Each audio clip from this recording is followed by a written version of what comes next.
نو سلامونه او احترامات یو ځل بیا د ناڅاپي مشاعرې په یو بله لړۍ کې د کتې پتې محبوب الرحمن د صوابۍ کوټۍ نوم دی ستا د کلي نوم څه نوم دی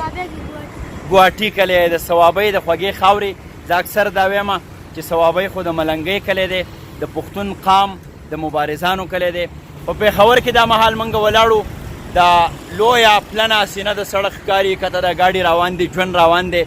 ما د دې ښار هره حجره کې 1000 کړی دی او ما په دې ښار کې د ګلونو کاروبار کړی دی زویا څوک په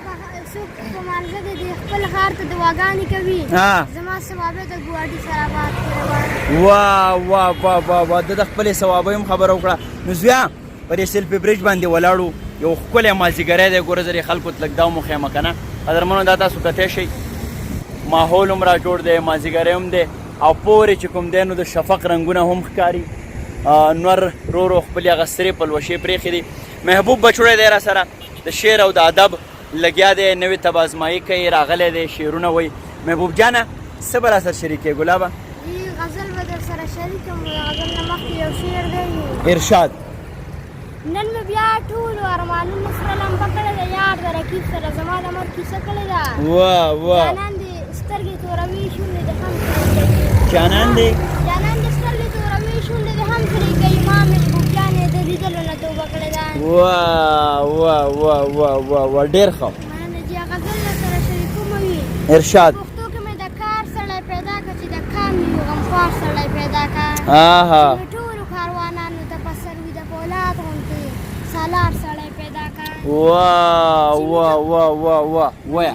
چې مې ټولو کاروانانو ته تیار وي د فولاد غوندې سالار سړی پیدا کړه داسې نه چې د کارغه غوندې مزل کړي چې د باز غوندې مزل کړي او رفتار سړی پیدا کړه واه داسې نه چې د کارغه غوندې مزل کړي چې د باز غوندې مزل کړي او رفتار سړی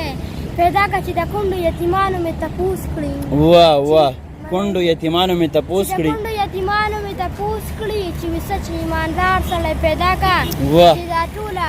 پښتونخوا مې پرې ګلزار شي د سپرلي غوندې بهار سړی پیدا کړه واه واه چې دا ټوله پښتونخوا مې پرې دا ټوله پښتونخوا مې پرې ګلزار شي د سپرلي غوندې بهار سړی پیدا کړه او چې دا ټوله پښتونخوا مې پرې ګلزار شي د سپرلي غوندې بهار سړی پیدا کړه او د پښتو په غزلو به ستړی نه شم محبوب جان نه قلمکار سړی پیدا کړه واه واه واه واه واه زه ستا دا شعر چې دی که نه په دې کې لکه داسې د غریبۍ او د بېوسۍ او د دې څیزونه هم ډېر برېښي اکثر زه اورم نو دا څه وجه کیدی شي چې موږ په خپله غمجن یو څه غمجن یې چې ته څه په عشق مشق خو دې نه دی کړی نه چې عشق په زړه خو نه یې زخمي شوی نه چې غریبي ده غریبي ده ښه ښه زوی دا پښتانه خو اصل کې ټول غریبانان دي او د غریبۍ دا باس او دا خبرې موږ دومره وکړې پښتونخوا یې راله ګوټ په ګوټ نه چوړ کړه سیراب کړی پنجاب دی ورته ګوره یا ستاسو کور کې امن دی مزې کوئ دلته مو د اوسپنو باران وکړو تاسو په امرودو کې پیسې ګټئ موږ په زمرودو کې تاوان وکړو یا د دې ځای نه چې دغلته اوبه درځي یارانو د هغه ځای نه دلته کې اوړه راوړل پکار دي نو زما په خیال دغه زموږ د ټولو شریک غم دی شریکه مسله ده چې زما د سرو سپینو په وطن کې موږ خواروزارو نور به څه ویل غواړي زویه چې یو بل غزل به درته ووایم غزل نه مخکې یو شعر دی د کتنو پښتونخوا ده خوږه پښتونخوا ده کتنو پښتونخوا ده خوږه پښتونخوا ده په دې خاوره پیدا یو په دې کې زموږ ساه ده واه واه واه واه په دې خاوره پیدا یو په دې کې زموږ ساه ده پیدا یو په دې کې زموږ ساه ده بېشکه غزل مسافر ته دې ډالۍ وي د مسافر دا پر یادونه سړی سم جوړوي د یو غریب د یو مزدور دا پر یادونه سړی سم جوړوي شاعري ګرانه نه ده افسر افغانه خو بس دومره وایم چې شاعري ګرانه نه ده افسر افغانه خو بس دومره وایم چې یو نظم یو ټکو لیکل خو سړی سم جوړوي واه واه واه واه واه خانه تا ته مې خبره کوله خانه د غریب په کور کې پر یادونه سړی سم جوړوي او چې غریبي او فقیرۍ ته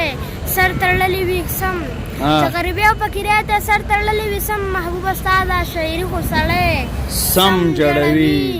او لالا بس دې نوره مه کړه مسافري لالا ستا دا جدایي خو سړی سم جوړوي او یا مور ته خو جاړې او جاړې هر ولې جاړې بچیا د دې دنیا دا پیو غرونه سړی سم جوړوي وا ډېر ښه زویه. قدرمنو، محبوب الرحمن د صوابۍ د سیمې یو بل ټوکېدلی او زیږېدلی فکر دی. هیله لرو چې دی به د پښتنې خاورې، د دې وطن، د دې سیمې دپاره یو ډېر کلک، پوخ او پیاوړی اواز وګرځي په مستقبل کې. د دغه کیتې پیتې زوی د دغه ناڅاپي راغونډې چې په سیلفي برج پېښور کې مې رالاندې کړو، ډېره مننه کوم. زیات څه پیغام شریکول غواړې یا څه خبره کول غواړې آخره کې؟ پیغام پردې کډه نوي شوي کاله کې یو ورته ساتم، دا زما زوړ